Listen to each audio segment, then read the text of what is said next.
दोस्तों चलिए लेकर के आ गए हैं आप लोगों के लिए test paper plus score card. ठीक है दोस्त, पिछले दिन एएलपी और टेक्नीशियन ग्रेड 3 के लिए ये टेस्ट हुई थी 90 नंबर। उसी का क्या है कि आज हम टेस्ट पेपर प्लस आप लोगों का रैंक कार्ड लेकर के आए हैं। ठीक है, तो क्या करते हैं कि आप लोगों का रैंक कार्ड दिखाने से पहले हम क्या कर लेते हैं कि जो टेस्ट पेपर थी और उसमें जो क्वेश्चन दिए गए थे उस पर एक एक करके हम डिस्कस कर लेते हैं। ठीक है, उसके बाद आप लोगों का क्या करेंगे कि हम रैंक कार्ड एक एक करके देख लेंगे कि किसने कितना नंबर लेकर के आया है और उसका स्थान क्या है। ठीक है, और देखिए जो लोग नए हैं, अगर आप भी टेस्ट देना चाहते हैं एएलपी और टेक्नीशियन ग्रेड 3 के लिए तो दोस्त बिल्कुल दे सकते हैं, क्योंकि बिल्कुल फ्री में ही टेस्ट होता है। इससे के लिए 1 रुपया भी पैसे आपको पे नहीं करने पड़ेंगे। कहां से देना है टेस्ट, ये क्या करेंगे कि हम 90 नंबर टेस्ट पेपर देखने के बाद बता देंगे, या उसी के दौरान आपको क्या करेंगे कि बता देंगे कि कहां से टेस्ट होता है कहां से नहीं होता है। ठीक है, तो चलिए ज्यादा देरी नहीं करते हैं, क्या करते हैं कि आप लोगों का जो टेस्ट पेपर में क्वेश्चन दिए गए थे उसे एक एक करके हम डिस्कस कर लेते हैं। ठीक है, बने रहिएगा अंत तक के दोस्त, काफी इंपॉर्टेंट क्वेश्चन इसमें डाले गए हैं जो आपको एएलपी और टेक्नीशियन ग्रेड 3 में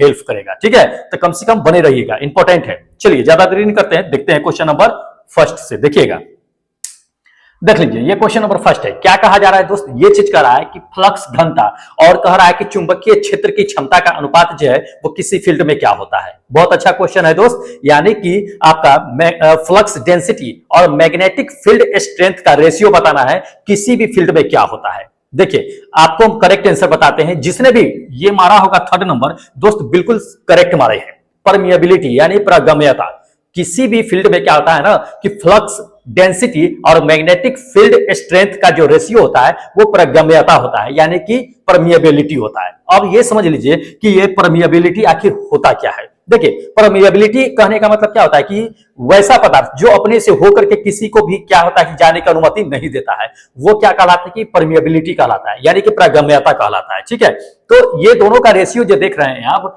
फ्लक्स डेंसिटी और मैग्नेटिक फील्ड स्ट्रेंथ का, ये दोनों का यही कहलाता है आपका पारगम्यता है। सो ठीक है, इंपोर्टेंट है क्वेश्चन दोस्त, पूछे जाते हैं।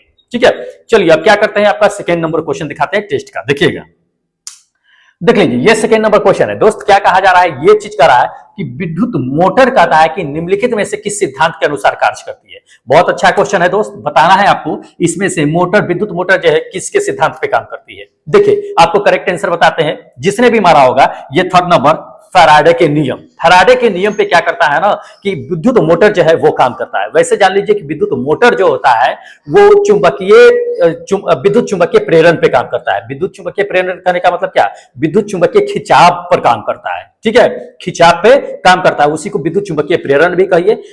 विद्युत चुंबकीय प्रेरण की खोज है किसने किया था, सर्वप्रथम फैराडे साहब ने किया था, और उसी को हम लोग फैराडे के नियम के नाम से भी जानते हैं। ठीक है, तो ध्यान रखिएगा, ये थर्ड नंबर आपका बिल्कुल करेक्ट है, जिसने भी मारा होगा बिल्कुल करेक्ट मारा होगा। चलिए अगला क्वेश्चन आपको दिखा देते हैं, देखिएगा।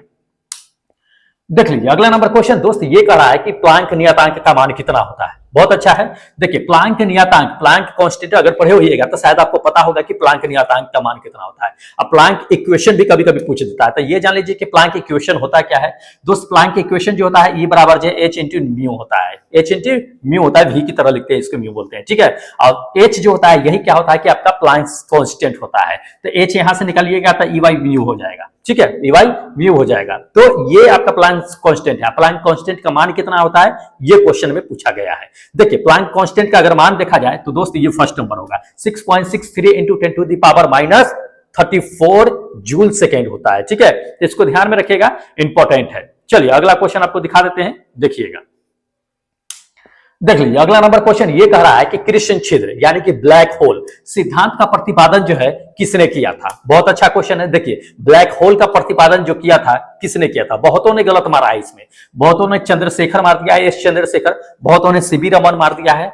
दोस्त ये दोनों नहीं होगा, आपको हम बताते हैं कि ये सेकेंड नंबर आपका आंसर करेक्ट होगा। क्या, जॉन मिशेल। जॉन मिशेल साहब ने ही क्या किया था कि सबसे पहले ब्लैक होल सिद्धांत का प्रतिपादन किया था। कब किया था ये भी जान लीजिए, 1783 ईस्वी में इन्होंने ही सबसे पहले बताया था ब्लैक होल के बारे में।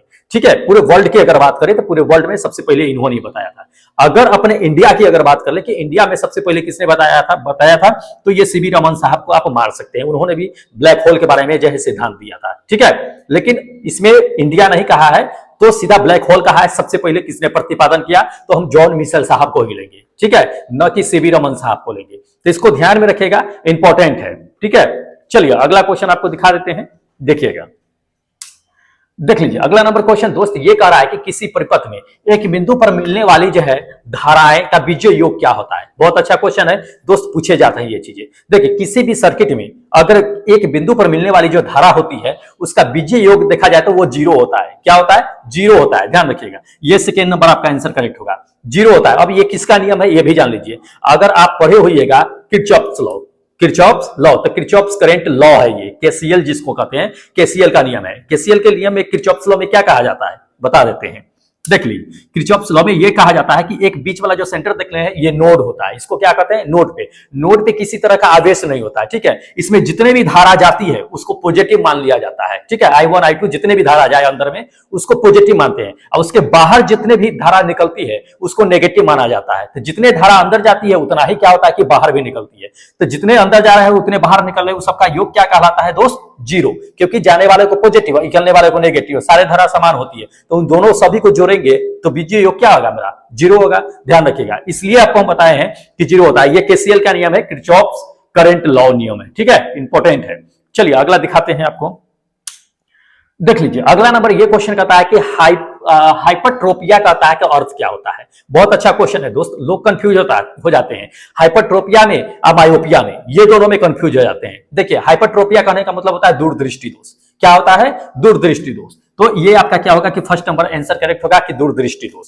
और वह में आपको अगर कह देता कि मायोपिया, मायोपिया निकट दृष्टि दोष होता है। निकट दृष्टि दोष में आपको पता ही है कि नजदीक की वस्तु दिखती है लेकिन दूर की वस्तु नहीं दिखती है। इसके निवारण के लिए क्या किया जाता है कि ऑप्टिकल लेंस से बने चश्मे का यूज किया जाता है। लेकिन हाइपरट्रोपिया में क्या किया जाता है कि दूरदृष्टि दोष होता है। दूर की वस्तु दिखता है लेकिन नजदीक की वस्तु नहीं दिखता है। इसको अगर निवारण करना है तो इसको निवारण करने के लिए उत्तल लेंस से बने चश्मे का यूज किया जाता है, ठीक है। तो इसको ध्यान में रखिएगा, इंपॉर्टेंट है, पूछे जाते हैं ऐसे सवाल, ठीक है। चलिए अगला क्वेश्चन आपको दिखा देते हैं, देखिएगा। देख लीजिए अगला नंबर ये क्वेश्चन कहता है कि निम्नलिखित में से कहता है कि किस तरंग का जो है उपयोग जो है रात्रि के समय में उपकरण को देखने के लिए किया जाता है, ठीक है। तो इसमें से बताना है किस तरंग का उपयोग जो है रात में किया जाता है। देखिए आपको हम करेक्ट आंसर बताते हैं, जिसने भी मारा होगा इंफ्रारेड वेव सही मारा है, ये फर्स्ट नंबर। इंफ्रारेड यानी कि अवरक्त तरंग जो होते हैं, अवरक्त तरंग, उसका इस्तेमाल क्या होता है कि रात में किसी भी उपकरण को देखने के लिए हम इस्तेमाल करते हैं। क्यों करते हैं? क्योंकि जान लीजिए कि इसका जो होता है वेवलेंथ जो होता है, तरंग दैर्ध्य जो होता है वो सबसे अधिक होता है, ठीक है। इसलिए जो है अवरक्त तरंगों का इस्तेमाल जो है रात में किसी भी उपकरण को देखने में करते हैं। तो इंपॉर्टेंट है, ध्यान में रखना है। चलिए अगला क्वेश्चन आपको दिखाते हैं, देखिएगा। देख लीजिए अगला नंबर क्वेश्चन ये कहता है कि ध्वनि की गति निम्नलिखित में से किसमें अधिकतम होगी। बहुत अच्छा है, बहुतों ने गलती कर दिया है इसमें। बहुतों ने क्या कर दिया है कि ये सेकेंड नंबर मार दिया है लेकर के, क्या कि 100 डिग्री सेल्सियस पे जो है हवा में जो है सबसे अधिक ध्वनि होती है। नहीं, गलत है। और कुछ लोगों ने तो उपयुक्त में मार दिया है कि सभी मार दिए, नहीं। अब ये जान लीजिए कि आपको समझा देते हैं सही से। ध्वनि जो होता है वो ठोस में उसकी चाल सबसे अधिक होती है। ठोस में सबसे, जितना ज्यादा ठोस होगा दोस्त ध्वनि की चाल उतना ही ज्यादा स्पीड होगी, और जितना ठोस कमता जाएगा, निर्वात होता जाएगा, उसी तरह से उसका ध्वनि का चाल क्या होगा कि कमता चला जाएगा। प्रकाश इसका ठीक उल्टा होता है। प्रकाश में क्या होता है कि निर्वात में उसकी चाल सबसे अधिक होती है, ठोस जितना होता है उतना ही प्रकाश की चाल कम हो जाता है। तो दोनों उल्टा होता है, ध्वनि की चाल ठोस में अधिक होती है जबकि प्रकाश की चाल ठोस में कम होती है। ध्वनि की चाल निर्वात में नहीं होती है जबकि प्रकाश की चाल निर्वात में ही सबसे अधिक होती है। तो इसको याद रखिएगा दोस्त, पूछे जाते हैं दोनों चीजें। तो ध्वनि की चाल अगर बता दिया जाए आपको तो ये क्या होगा कि फर्स्ट नंबर होगा। फर्स्ट नंबर क्या होगा? 0 डिग्री सेल्सियस पे हवा में क्या होता है कि आपका ध्वनि की चाल सबसे अधिकतम होगा, क्योंकि 0 डिग्री सेल्सियस पे हवा जो होता है वो धीरे धीरे फ्रीजिंग होना शुरू होता है, सॉलिड रूप में धारण कर लेता है। अब पानी कहिए तो पानी आपको जान लीजिए कि पानी क्या 0 डिग्री सेल्सियस पे पानी होता है? नहीं होता है। पानी क्या होता है कि पानी जो है नॉर्मल टेम्परेचर पे होता है, 4, 5, 8, 10 टेम्परेचर पर क्या होता है पानी ही रहता है। जब तक 0 डिग्री सेल्सियस पे ना जाए, उसके नीचे ना जाए, तब तक फ्रीजिंग होना नहीं शुरू होता है। तो फ्रीजिंग क्या होगा? 0 डिग्री सेल्सियस पे हवा रहे, चाहे कुछ भी को कंप्रेस्ड कीजिएगा तो वो ये क्या होता है कि आपका सॉलिड रूप धारण कर लेता है। इसलिए ये क्या होगा कि आपका फर्स्ट नंबर बिल्कुल ऑप्शन क्या होगा कि करेक्ट होगा कि 0 डिग्री सेल्सियस हवा में ध्वनि की चाल सबसे मैक्सिमम होगी। चलिए अगला क्वेश्चन देख लीजिए। अगला नंबर क्वेश्चन दोस्त ये दे दिया है कि हरे फलों को कृत्रिम रूप से पकाने के लिए कहता है कि प्रयुक्त गैस इसमें से कौन सी होती है। कृत्रिम रूप से यानी कि आर्टिफिशियल तरीके से फल तोड़ के लाइए और घर में उसको पका लीजिए। तो क्या करते हैं हम लोग? क्या इस्तेमाल करते हैं? एसिटिलीन का इस्तेमाल करते हैं। किसका? एसिटिलीन का। ध्यान रखिएगा, ये थर्ड नंबर आपका आंसर करेक्ट होगा। अगर आपको कहता है कि नेचुरल रूप से, प्राकृतिक रूप से फल जो है पकते हैं, वो किस कारण से पकते हैं, किसके वजह से, किस गैस का इस्तेमाल होता है, चाहे किस हार्मोन्स का इस्तेमाल होता है, तो एथिलीन मारते रहा। क्या मारते रहा? एथिलीन मारते रहा। तब ये फोर्थ नंबर मारते रहा, तब ये थर्ड नंबर की जरूरत नहीं पड़ता है। थर्ड नंबर की जरूरत आपको आर्टिफिशियल तरीके से होता है, या कैल्शियम कार्बाइड जानते होइएगा, कैल्शियम कार्बाइड से भी क्या होता है कि फलों को हम लोग पकाते हैं। तो कैल्शियम कार्बाइड भी दे सकता है या एसिटिलीन भी दे सकता है, दोनों में से कोई मार दीजिएगा। ये ऐसे ऑप्शन के अकॉर्डिंग अगर देखा जाए तो ये थर्ड नंबर आंसर करेक्ट है। ठीक है, चलिए अगला क्वेश्चन आपको दिखाते हैं। देख लीजिए अगला नंबर क्वेश्चन दोस्त, ये कह रहा है कि न्यूनतम ज्वलनशील रेखा, यानी कि आपको फाइबर कहता है, मतलब कि कम जलने वाला, जो जल ही ना सके, वो क्या है? ठीक है, तो आपको बताते हैं करेक्ट आंसर क्या होगा। देखिए ये आपका करेक्ट आंसर होगा नाइलॉन। नाइलॉन जो होगा कम न्यूनतमशील जो है ज्वलनशील होता है। नाइलॉन के अलावा भी जो है कुछ ऐसे चीज है जो कम ज्वलनशील होता है, जैसे कि ऊन ले लीजिए, ऊन हो गया, उसका मेडोक्रिलिक करके एक आता है, वो भी क्या होता है कि कम ज्वलनशील होता है। ठीक है, कम ज्वलनशील कैसे होता है नायलॉन, ये भी समझ लीजिए। देखिए जैसे ही इसके पास में आग लेकर के आइएगा, वैसे क्या होगा कि ये पिघल करके आग से दूर होने की कोशिश करेगा और जल्दी इसमें आग नहीं पकड़ेगा। लेकिन मान लीजिए कि आपका जो है सूती कपड़ा है, सूती कपड़े के पास ले जाइए, क्या वो पिघल करके दूर भागने की कोशिश करेगा? नहीं, जल जाएगा तुरंत। ठीक है, तो ये चीज होता है, नायलॉन तुरंत पिघल करके आग से दूर होने की कोशिश करता है। तो इंपॉर्टेंट है, ध्यान में रखना है। ठीक है, चलिए अगला क्वेश्चन आपको दिखाते हैं, देखिएगा। देख लीजिए अगला नंबर क्वेश्चन दोस्त, ये कह रहा है कि फोटोग्राफी कहता है कि फिल्म बनाने के लिए कहता है कि सिल्वर के किस लवण का इस्तेमाल करते हैं। देखिए फोटोग्राफी जो बनता है उसमें जो है सिल्वर का किसका इस्तेमाल करते हैं? सिल्वर ब्रोमाइड का करते हैं। जितने ब्लैक एंड व्हाइट फोटो बनती थी पहले, उसमें क्या किया जाता था कि सिल्वर ब्रोमाइड का इस्तेमाल किया जाता था। ठीक है, तो ध्यान रखिएगा, ये आपका थर्ड नंबर आंसर करेक्ट होगा, सिल्वर ब्रोमाइड। सिल्वर ब्रोमाइड का इस्तेमाल करने से क्या होता था कि उसमें जो प्रकाश पड़ता था तो उसमें अच्छा जो होता था, क्या होता था, उसका डिस्प्ले, उसका पिक्चर जो है बना करके देता था। ठीक है, इसलिए सिल्वर ब्रोमाइड का इस्तेमाल ब्लैक एंड व्हाइट में किया जाता था। तो इंपॉर्टेंट है, ध्यान में रखना है। चलिए अगला क्वेश्चन आपको दिखाते हैं, देख लीजिए। हाँ, अगला नंबर ये क्वेश्चन कहता है कि स्टेनलेस स्टील में निम्नलिखित में से कौन सा तत्व नहीं है। ठीक है, कौन सा तत्व नहीं होता है ये हमें बताना है। देखिए स्टेनलेस स्टील में तो पहले जान लीजिए कि इसमें से कौन नहीं है और क्या क्या होता है ये भी जान लीजिए, क्योंकि पूछे जाते हैं कभी कभी कि स्टेनलेस स्टील किसका मिश्रण होता है। ठीक है, और उसमें किस किस का जो है मिश्रण सबसे अधिक जो मात्रा पाया जाता है, ये भी पूछा जाता है। तो पहले तो ये जानना चाहिए हम लोग कि स्टेनलेस स्टील में इसमें से ऑप्शन में से कौन नहीं होता है। ध्यान रखिएगा, ये फर्स्ट नंबर आपका टंगस्टन। टंगस्टन क्या होता है ना कि स्टील में नहीं पाया जाता है। अब जान लीजिए कि बाकी जो है क्रोमियम हो गया, निकेल हो गया, लोहा हो गया, ये पाया जाता है। ठीक है, तो आखिर स्टेनलेस स्टील किसका किसका मिश्रण होता है? तो नोट कर लीजिएगा, आपको हम बता देते हैं कि स्टेनलेस स्टील होता है क्रोमियम हो गया, निकेल हो गया, लोहा हो गया, मैग्नीज हो गया, कार्बन हो गया, ये सभी का क्या होता है कि मिश्रण जो होता है वो आपका स्टेनलेस स्टील होता है। अब ये जान लीजिए कि कभी कभी ये क्वेश्चन पूछा जाता है कि स्टेनलेस स्टील में क्रोमियम की प्रतिशत मात्रा कितना होता है, तो सबसे ज्यादा क्रोमियम की प्रतिशत मात्रा स्टेनलेस स्टील में होता है। ठीक है, कितना होता है ये भी जान लीजिए, 30 से 35% तक के जो है क्रोमियम की मात्रा होता है स्टेनलेस स्टील में। और दूसरे तरीका से ये क्वेश्चन पूछा जाता है कि स्टेनलेस स्टील में आखिर क्रोमियम जो होता है वो क्यों मिलाते हैं? तो क्रोमियम इसलिए मिला देते हैं ताकि वो जंग न लगे। जंग लगने से बचने के लिए क्या किया जाता है कि स्टेनलेस स्टील में क्रोमियम की प्रतिशत मात्रा सबसे अधिक दी जाती है ताकि जंग न लग पाए। ठीक है, इसको ध्यान रखिएगा। और लोहे को जंग से बचाने के लिए क्या किया जाता है? तो उसको गैल्वेनाइजेशन किया जाता है, जिंक के परत को चढ़ा दिया जाता है। गैल्वेनाइजेशन या शुद्धिकरण या गैल्वेनीकरण करते हैं। तो ये भी क्वेश्चन पूछे जाते हैं, इसको याद रखिएगा, इंपॉर्टेंट है। ठीक है, चलिए अगला क्वेश्चन आपको दिखा देते हैं, देख लीजिए। अगला नंबर क्वेश्चन दोस्त ये कह रहा है कि कार्बन मोनोऑक्साइड और नाइट्रोजन गैस का मिश्रण जो है वो क्या कहलाता है। ठीक है, तो कार्बन मोनोऑक्साइड गैस को सूत्र क्या होता है? CO होता है, प्लस नाइट्रोजन कहता है तो N2 हो गया, मतलब CO प्लस N2 का मिश्रण क्या कहलाता है ये हमको जानना है। देखिए आपको हम बताते हैं, इन चारों में से अगर ऑप्शन देखा जाए तो CO प्लस N2 का जो मिश्रण होता है ये प्रोड्यूसर गैस होता है, जिसको उत्पादक गैस के नाम से भी जानते हैं। तो प्रोड्यूसर गैस कहिए या उत्पादक गैस कहिए, बात बराबर है। ठीक है, चलिए अगला क्वेश्चन दिखा देते हैं, देख लीजिए। अगला नंबर क्वेश्चन दोस्त ये कह रहा है, क्या कह रहा है देख लीजिए कि इलेक्ट्रॉन तब तक जो है कहता है कि युग्मित नहीं होते हैं, मतलब जोड़ा नहीं बनते हैं, जब तक कि इसके लिए प्राप्त जो है रिक्त कक्षा समाप्त न हो जाए। यह नियम किसका है या यह नियम कहलाता है तो किसका कहलाता है? जान लीजिए ये चीज है कि किसी भी कक्षा में कोई भी इलेक्ट्रॉन्स जोड़ा तब तक नहीं बनाएगा जब तक से वह पूरी खाली ना हो जाए। या दूसरे तरीका से ये भी है, आपको बताते हैं कि इसका दूसरा नियम भी क्या है। तो ये जान लीजिए कि ये जो नियम दिया गया था ये हुंस साहब ने दिया था। किसने दिया था? हुंस का नियम है, ये हुंस साहब ने दिया था। ये फोर्थ नंबर आपका आंसर क्या होगा कि बिल्कुल करेक्ट होगा, हुंस साहब। हुंस साहब ने यह भी बताया था कि अगर किसी कक्षा में एक इलेक्ट्रॉन है तो एक इलेक्ट्रॉन जोड़ा तब तक नहीं लगेगा जब तक उसमें कोई दूसरा जोड़ा इलेक्ट्रॉन ना आ जाए। तो ये तो बेवकूफी वाला बात हो गया कि दूसरा इलेक्ट्रॉन आएगा तभी तो जोड़ा लगेगा।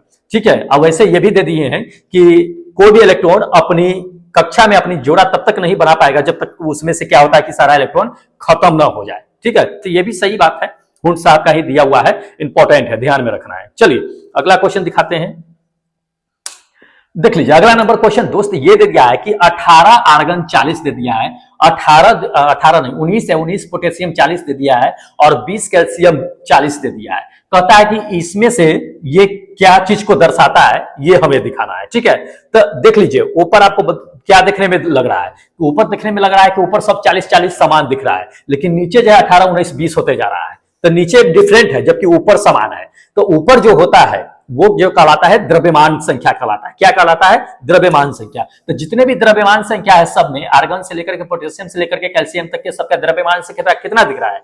40 दिख रहा है। और नीचे जो होता है वो प्रोटॉन की संख्या या परमाणु संख्या वो होता है। तो 18, 19, 20 जो है आपका क्या है कि परमाणु संख्या है। तो परमाणु संख्या क्या है कि भिन्न भिन्न है, अलग अलग है, लेकिन क्या है उसमें द्रव्यमान की संख्या समान है। तो जिसमें परमाणु की संख्या समान भिन्न भिन्न हो और द्रव्यमान संख्या एक समान हो उसको क्या कहते हैं दोस्त? संभारिक कहते हैं। किसे क्या कहते हैं? संभारिक कहते हैं। ध्यान रखिएगा, आइसोबार।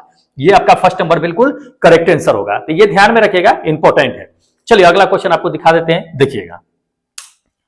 अगला नंबर क्वेश्चन देख लीजिए दोस्त। अगला नंबर ये क्वेश्चन कहता है कि पक्षियों की हड्डियों का क्या किया जाता है ना कि पाउडर बना करके उर्वरक के रूप में इस्तेमाल करते हैं। तो आखिर पक्षियों की हड्डियों में आखिर ऐसा क्या पाया जाता है कि उसके हड्डी का पाउडर बना करके उर्वरक के रूप में इस्तेमाल करते हैं? क्या पाया जाता है? तो देख लीजिए इसमें से ऑप्शन में से क्या पाया जाता है। आपको करेक्ट आंसर बताते हैं कि पक्षी की हड्डी जो होता है उसमें जान लीजिए कि कैल्शियम और फास्फोरस दो चीजें जो होता है बहुत प्रचुर मात्रा में होता है। क्या? कैल्शियम और फास्फोरस। तो इसमें से ऑप्शन देख लीजिए, कैल्शियम तो नहीं दिया है लेकिन फास्फोरस दे दिया है, ये फर्स्ट नंबर। तो ये फर्स्ट नंबर आपका आंसर क्या होगा कि बिल्कुल करेक्ट होगा, फास्फोरस। ठीक है, चलिए अगला नंबर क्वेश्चन देख लीजिए दोस्त। अगला नंबर ये क्वेश्चन कहता है कि कार्बन मोनोऑक्साइड क्या होता है कि विषाक्तता है, वो निम्नलिखित में से कहता है कि क्या चीज को प्रभावित करता है, ये हमें बताना है। देखिए कार्बन मोनोऑक्साइड क्या होता है, जैसे कोयला आप जलाइएगा तो उससे गैस जो निकलता है वो कार्बन मोनोऑक्साइड होता है। तो कार्बन मोनोऑक्साइड जब सांस लेते हैं तो वो दम घुट्टू गैस होता है, उसको दम घुट्टू गैस कहते हैं। दम घुटने लगता है, अगर कमरे में अगर जो है आप छोड़ दीजिए 10 से 15 मिनट तो बहुत बड़ी समस्या आ सकती है, आपको जो है दम घुटने लगेगा ये चीजें। ठीक है, तो इसको जो है कार्बन मोनोऑक्साइड गैस को क्या कहते हैं? हम दम घुट्टू गैस कहते हैं। अब ये जान लीजिए जब हम सांस लेते हैं ना तो ये हीमोग्लोबिन जो अपने अंदर होता है वो उससे जुड़ा होता है। क्या करता है कि रक्त जो फ्लो होता है अपने शरीर में उसको कम कर देता है। क्या करता है? कम कर देता है। ऑक्सीजन जो है अपने शरीर में क्या होता है कि हर जगह जो पहुंचना चाहिए वो नहीं पहुंच पाता है, जिसकी वजह से क्या होता है कि सिर दर्द होना शुरू हो जाएगा, आपको थकान महसूस होना शुरू हो जाएगा। तो ये चीज होता है, ध्यान रखिएगा। ये आपका फर्स्ट नंबर बिल्कुल ऑप्शन करेक्ट होगा कि रक्त में ऑक्सीजन की कमी क्या करता है कि क्षमता कर देता है। ठीक है, चलिए अगला क्वेश्चन आपको दिखा देते हैं, देखिएगा। अगला नंबर क्वेश्चन देख लीजिए। अगला नंबर ये क्वेश्चन कहता है कि नाशपाती का कौन सा भाग खाया जाता है। ठीक है, तो नाशपाती का हम कौन सा भाग खाते हैं? नाशपाती का कौन सा भाग खाते हैं? ये चीजें जान लीजिए कि नाशपाती के अंदर क्या होता है कि बीज नहीं होता है। तो नाशपाती का क्या करते हैं कि छिलका पहले हटा देते हैं, फिर उसके अंदर के जितने भाग है सबको खा जाते हैं, बीज तो होता नहीं है। तो जान लीजिए ये चीजें कि जिस भी चीज का हम सिर्फ छिलका हटा देते हैं उसके अंदर बीज नहीं तो आप उसको सारा चीज खा जाते हैं, वो उसका क्या खाते हैं? पुष्पासन या गुद्दादार भाग खाते हैं। क्या खाते हैं? गुद्देदार भाग खाते हैं। ध्यान रखिएगा ये चीजें। तो आपका करेक्ट आंसर जो होगा दोस्त ये थर्ड नंबर आंसर करेक्ट होगा। क्या? थर्ड नंबर, गुद्देदार यानी पुष्पासन वाला भाग खाते हैं। जितने भी जैसे केला भी हो गया, केला को भी ले लीजिए, केला का छिलका उतार के खाते हैं, अंदर बीज नहीं होता है, पूरा खा जाते हैं, तो वो भी पुष्पासन ही भाग होता है। ठीक है, अनानास भी वही हो गया। चलिए अगला नंबर क्वेश्चन देखिए। अगला नंबर क्वेश्चन ये कहता है कि निम्नलिखित में से किसमें जो है प्रोटीन की सबसे अधिक स्रोत पाया जाता है, सबसे अधिक मात्रा पाया जाता है प्रोटीन का, ये हमें बताना है। देखिए करेक्ट आंसर बता देते हैं दोस्त, सोयाबीन। सोयाबीन में क्या होता है कि प्रोटीन की सबसे प्रचुर मात्रा पाई जाती है। ठीक है, ये सेकंड नंबर आपका आंसर करेक्ट होगा, सोयाबीन। अब सोयाबीन में जान लीजिए कि कितनी प्रतिशत आखिर प्रोटीन की मात्रा पाई जाती है, तो ये जान लीजिए कि 70 से 75% तक के क्या होता है कि उसमें प्रोटीन ही पाई जाती है। तो सबसे अच्छा स्रोत होता है सोयाबीन प्रोटीन का। चलिए अगला नंबर क्वेश्चन देखिए, अगला नंबर ये क्वेश्चन कहता है कि मानव शरीर में जो विटामिन ए होता है वो कहां संचित रहता है। देखिए विटामिन ए जो होता है मानव शरीर में वो जो संचित होता है यकृत में होता है, लीवर में होता है। कहां होता है? लीवर में। ध्यान रखिएगा, ये फर्स्ट नंबर आपका आंसर करेक्ट होगा, लीवर में होता है। लीवर में जो होता है ये रेटिनॉल के रूप में, रेटिनॉल एस्टर के रूप में क्या होता है कि संचित होता है विटामिन ए। वैसे विटामिन ए का रेटिनॉल जो है क्या होता है कि रासायनिक नाम होता है, इसको ध्यान में रखिएगा।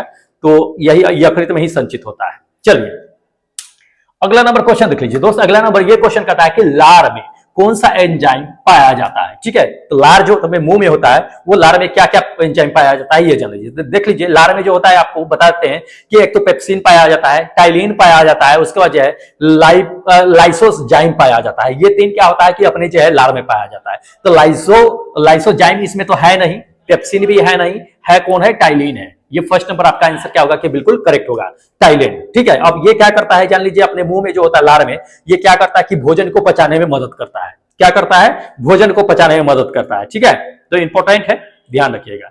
चलिए अगला क्वेश्चन दिखाते हैं। अगला नंबर क्वेश्चन देख लीजिए दोस्त। अगला नंबर ये क्वेश्चन कहता है कि निषेचित अंडाणु जो इम्प्लांटेशन के लिए क्या होता है कि गर्भाशय के दौरान क्या होता है कि हार्मोन तैयार होता है, वो कौन सा होता है, इसमें ये हमें बताना है। देखिए आपको बताते हैं कि निषेचित अंडाणु के इम्प्लांटेशन के दौरान गर्भाशय में जो हार्मोन तैयार होता है दोस्त एस्ट्रोजेन होता है। एस्ट्रोजेन होता है, प्रोजेस्टेरोन, दो हार्मोन जो होता है क्या होता है कि अंदर में तैयार होता है गर्भावस्था के दौरान। तो इसको ध्यान में रखिएगा, एस्ट्रोजेन और क्या होता है कि प्रोजेस्टेरिन, ये दो चीजें होता है। तो आप देख लीजिएगा, प्रोजेस्टेरिन तो दिया नहीं है, ये एस्ट्रोजेन दे दिया। ये थर्ड नंबर आंसर बिल्कुल करेक्ट होगा। ठीक है, इंपॉर्टेंट है।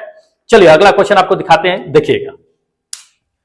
देख लीजिए दोस्त, अगला नंबर ये क्वेश्चन कहता है कि सीड थेरेपी जो होता है वो किसके उपचार में प्रयोग किया जाता है। तो सीड थेरेपी के बारे में बताया जा रहा है। तो सीड थेरेपी जो होता है जान लीजिए कि कैंसर के रूप में, कैंसर के उपचार में किया जाता है। जिस भी व्यक्ति का अगर कैंसर हो जाता है तो उसे सीड थेरेपी कराते हैं। अब सीड थेरेपी कैसे किया जाता है यह भी जान लीजिए।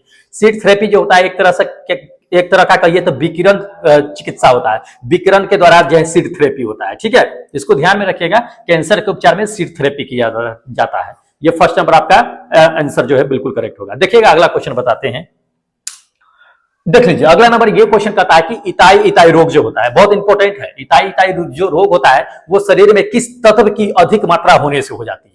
देखिए अगर आपके शरीर में कैडमियम की मात्रा अगर सबसे अधिक हो जाती है तो जान लीजिए कि इताई होने का संभावना रहेगा, इताई रोग होने की संभावना रहेगा। ये फर्स्ट नंबर आपका आंसर क्या होगा कि बिल्कुल करेक्ट होगा, कैडमियम की मात्रा अधिक होने पे इताई रोग होता है।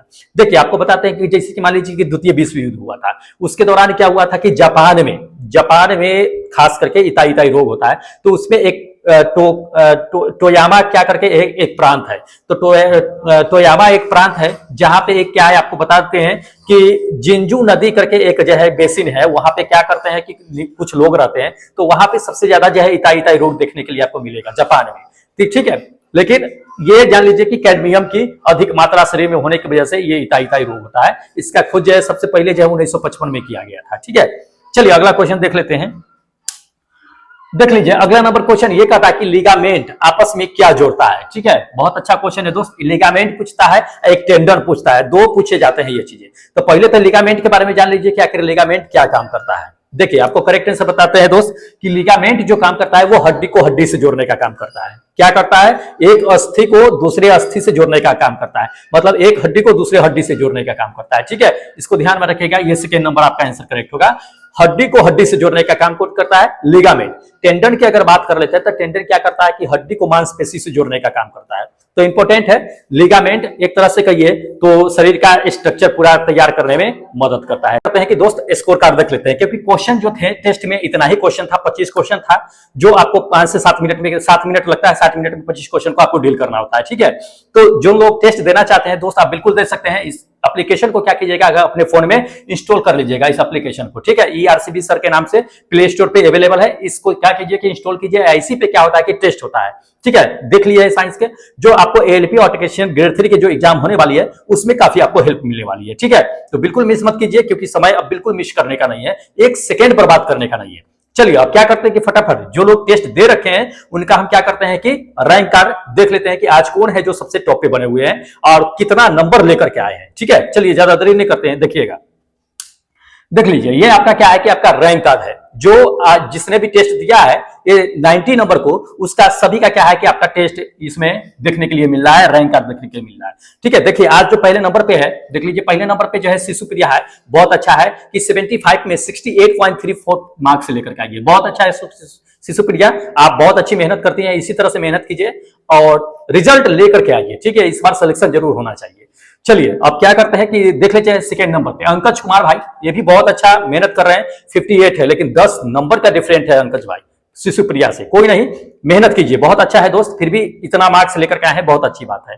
चलिए थर्ड नंबर पे देख लीजिए, थर्ड नंबर पे आपको देखने के लिए मिलेगा नितेश कुमार, ये भी बहुत अच्छा मार्क्स लेकर के आए हैं। उसके बाद देख लीजिए महिमा सागर, जो काफी दिनों के बाद देखी है महिमा सागर, टेस्ट में ऐसे पार्टिसिपेट नहीं कर रही थी काफी समय से, लेकिन अब की बार आई है, अच्छा नंबर लेकर के आई है महिमा सागर, बहुत अच्छा। महिमा सागर मेहनत कीजिए, क्योंकि हमें याद है कि जब शुरू में टेस्ट हम लिया करते थे तो आप उस समय क्या थे कि आप आया करते थे, लेकिन बीच में किसी कारण बस से आप ड्रॉप हो गए थे, पता नहीं किस कारण से, लेकिन चलिए फिर आ गए हैं आप महिमा सागर, बहुत अच्छा आपका भी शुरू से ही क्या है कि अच्छा मार्क्स रहा है आपका। चलिए उसके बाद देख लीजिएगा 5 नंबर पे, 5 नंबर पे जो है गुड्डू यादव साहब है। 6 नंबर की अगर बात कर लेते हैं तो ये पंकज कुमार है, 6ठे नंबर पे पंकज कुमार है। सब लोग क्या कीजिएगा कि अपना मार्क्स देखते चलिएगा। 7वें नंबर पे चलिए दिखाते हैं, देख लीजिएगा 7वें नंबर की अगर बात कर लेते हैं 7 नंबर पे सुभाष कुमार है। 8 नंबर की अगर बात कर लेते हैं तो मृत्युंजय कुमार है। 9 नंबर की अगर बात कर लेते हैं तो राहुल कुमार साहब है। उसके बाद जो है 10 नंबर की अगर बात कर लेते हैं तो ये पंकज विश्वकर्मा साहब है। 11th नंबर की अगर बात कर लेते हैं अनिल कुमार साहब है। 12th नंबर की अगर बात कर लेते हैं तो अजीत कुमार साहब है। ठीक है, अजीत कुमार साहब थोड़ा सा और मेहनत कीजिए, जरूरी है। चलिए उसके बाद दिखा देते हैं आपको कि 13 नंबर पे ये पंकज कुमार है। 14 नंबर की अगर बात कर लेते हैं तो ये रंजन पांडे है। उसके बाद जो है 15 नंबर की अगर बात कर लेते हैं तो ये विष्णु कुमार है। 16 नंबर की अगर बात कर लेते हैं यदवेंद्र साहब है। उसके बाद जो है 17 नंबर की अगर बात कर लेते हैं तो ये एमडी राजीव करके है, जो आपका क्या है कि मुजफ्फरपुर से है। उसके बाद जो है 18 नंबर की अगर बात कर लेते हैं तो ये मुकेश कुमार साहब है। कौन है? मुकेश कुमार साहब, बहुत अच्छा है दोस्त, मेहनत कीजिए। चलिए उसके बाद देख लीजिएगा आपका कि 19 नंबर की अगर बात कर लेते हैं तो राजमणि साहब है। उसको जो है 20 नंबर की अगर बात कर लेते हैं तो ये मंटू शर्मा साहब है। उसके बाद 21 पे हरिओम भाई है। उसके बाद जो है 22 नंबर पे है कुंदन कुमार भाई है। 23 नंबर की अगर बात कर लेते हैं तो ये विकास कुमार साहब है। 24 नंबर की अगर बात कर लेते हैं तो अरविंद कुमार साहब है। बहुत अच्छा है दोस्त, ऐसे ही मेहनत कीजिए।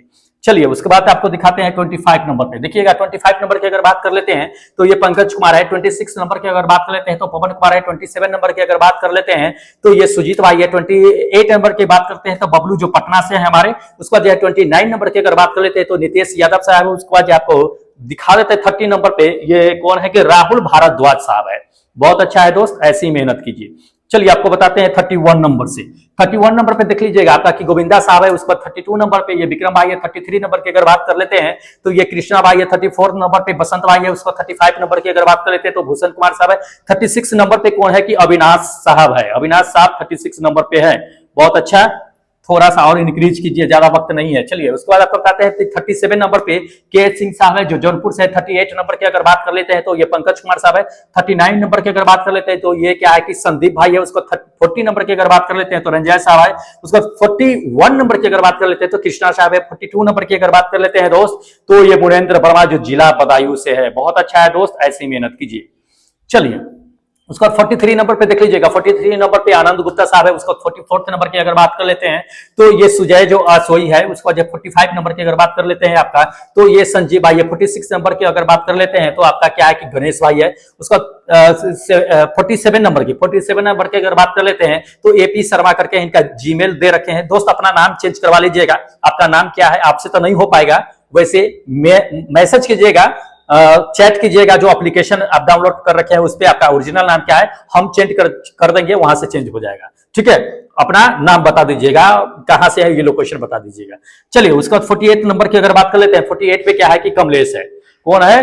कमलेश कुमार साहब है। चलिए उसके बाद आपको बताते हैं, देखिएगा 49 पे है सर्वेश भाई है। उसके बाद जो है आपको बताते हैं 50 नंबर पे क्या है कि संदीप भाई है। उसके बाद 51 नंबर की अगर बात कर लेते हैं तो ये भी संदीप 2 बार दे दी है टेस्ट। 52 नंबर की अगर बात कर लेते हैं तो ये रवि कुमार साहब है। उसको 53 नंबर की अगर बात कर लेते हैं तो ये अभय कुमार साहब है। 54 नंबर की अगर बात कर लेते हैं तो ये पवन साहब है। ठीक है, जो हनुमानगढ़ से है। बहुत अच्छा है दोस्त, रेगुलर आप जो है टेस्ट में बने रहते हैं।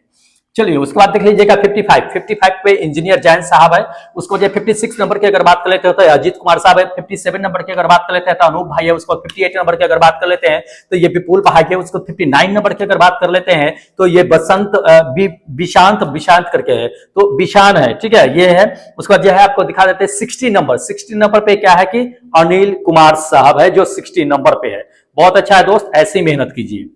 चलिए उसके बाद देख लीजिएगा कि 61 पे क्या है कि आपका विशान भाई, ये दोबारा दे दिए है, पता नहीं हाउ इज इट पॉसिबल, जो सेकंड टाइम अटेम्प्ट कर लेते हैं आप लोग। चलिए उसके बाद दिखाते हैं 62 नंबर की अगर बात कर लेते हैं, ये सुमित भाई है। उसके बाद 63 नंबर की अगर बात कर लेते हैं तो ये राम सिंह है। 64 नंबर की अगर बात कर लेते हैं तो दोस्त ये जितेंद्र कुमार, जो यूपी से रेगुलर टेस्ट में बने रहते हैं। 65 की अगर बात कर लेते हैं तो ये चंदन कुमार साहब है। उसको 66 नंबर की अगर बात कर लेते हैं तो राम सहाय ओझा साहब है, ठीक है, बहुत अच्छा है।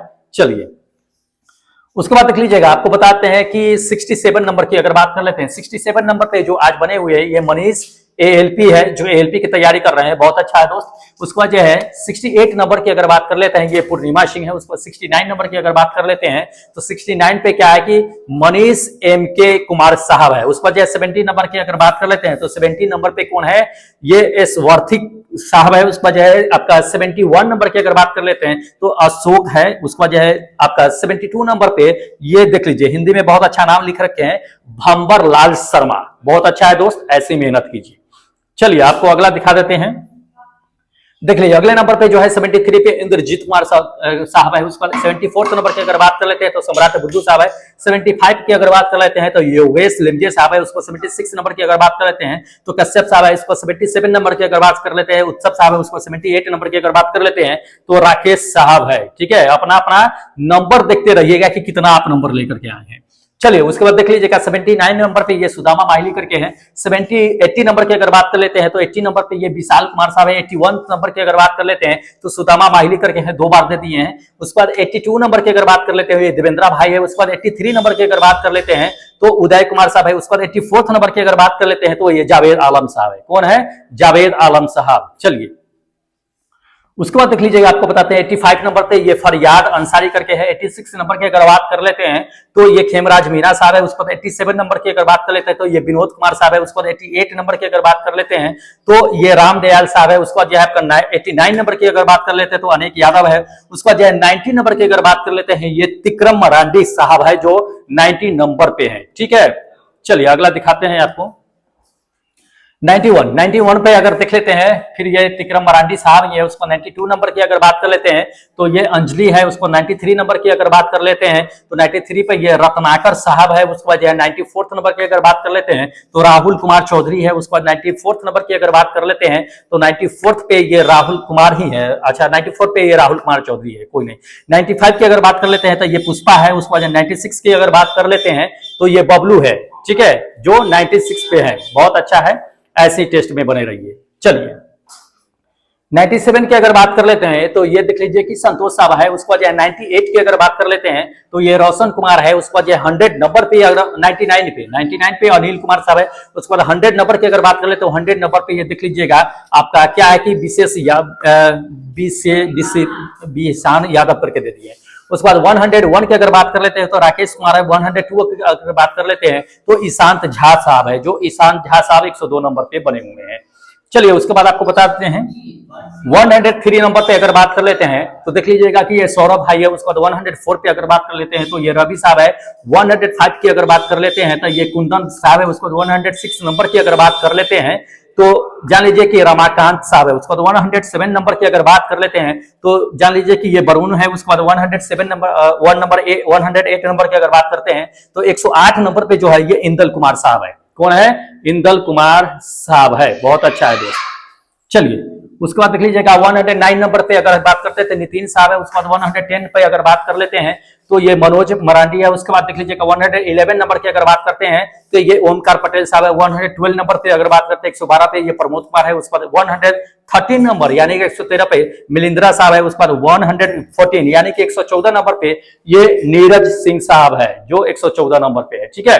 चलिए उसके बाद आपको बताते चलते हैं 115 नंबर पे, 115 नंबर पे जो है ये एम कुमार है। उसके बाद 116 नंबर पे देख लीजिएगा, 116 पे आपका क्या है कि मुंशी करके है। उसके बाद 117 नंबर की अगर बात कर लेते हैं तो सन्नी गुजर साहब है। 118 नंबर की अगर बात कर लेते हैं तो दोस्त ये विनय साहब जो यूपी से है। 119 नंबर की अगर बात कर लेते हैं तो 119 पे देख लीजिएगा एस के भारती जो बिहार से है। और 120 नंबर की अगर बात कर लेते हैं, 120 पे जो बने हुए हैं देख लीजिएगा श्री निवास करके है सो। ठीक है दोस्त, क्या है कि टेस्ट में भाग लेते रहिएगा। हाँ, 121 नंबर पे देखिए लास्ट में आशीष आपका क्या है कि वारिक करके। तो दोस्त इतने लोगों ने क्या किया है कि टेस्ट में पार्टिसिपेट किए हैं। इन लोगों का आपका हमने क्या किया है कि रैंक कार्ड प्लस जो स्कोर कार्ड भी दिखा दिया है कि किसने कितना नंबर लेकर के आया है और उनका स्थान क्या है। ठीक है, तो टेस्ट देते हैं आप।